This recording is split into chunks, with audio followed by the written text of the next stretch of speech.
ইন্নাল্লাহা আলা কুল্লি শাইইন কাদির। সাদাকাল্লাহুল মাওলানাল আযীম। আমরা সকলে বলি সাল্লাল্লাহু আলাইহি ওয়াসাল্লাম।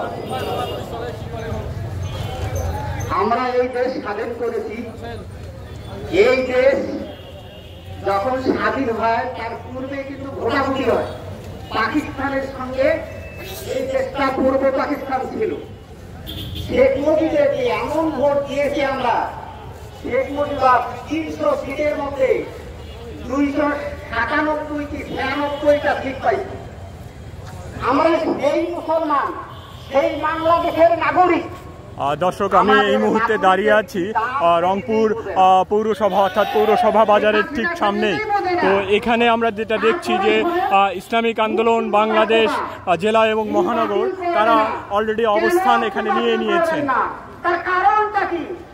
তবে আমার চোখে এখন পর্যন্ত আওয়ামী লীগের কোনো মিছিল পরিলক্ষিত হয় নাই। বিভিন্ন স্থানে এইভাবে মানুষ নেমে পড়েছে। শহর বেশ ছিমছাম হয়ে গেছে। শহরের কোনো গাড়ি চলাচল বা অন্যান্য কিছু অস্বাভাবিক অবস্থায় রয়েছে। মানুষের সঙ্গে কথা বলছি, তারা জানিয়েছে আওয়ামী লীগ মূলত বাড়িতে অবস্থান নিয়েছে, তারা ভীতগ্রস্ত হয়ে পড়েছে। শহর থমথমে অবস্থা। ছাত্র আন্দোলনের বাইরে এখানে রাজনৈতিক দলগুলো বিভিন্ন জায়গায় অবস্থান নিয়ে নিয়েছে।